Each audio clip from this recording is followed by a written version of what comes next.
রাহমাতুল্লাহি ওয়া বারাকাতুহু। ওয়ালাইকুম আসসালাম ওয়া রাহমাতুল্লাহি ওয়া বারাকাতুহু।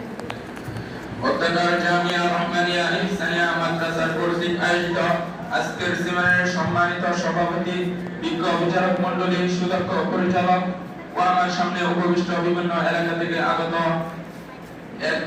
বিভাজন ছাত্র ভাইরা, সকলকে আমার অন্তরের অন্তঃস্থল থেকে শুভেচ্ছা ও অভিনন্দন।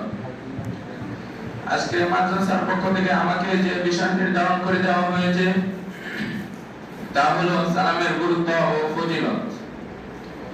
এই বিষয়ে আমি কিছু আলোচনা করব ইনশাআল্লাহ।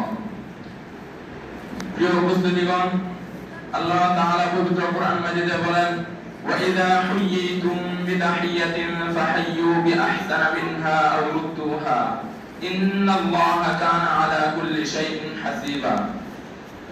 যখন আমাদেরকে সালাম দেওয়া হবে তখন আমরা তার চেয়ে উত্তম ভাবে সালাম দেব, অথবা অন্তত তার উত্তর দেব। নিশ্চয় আল্লাহ সবকিছুর হিসাব গ্রহণকারী।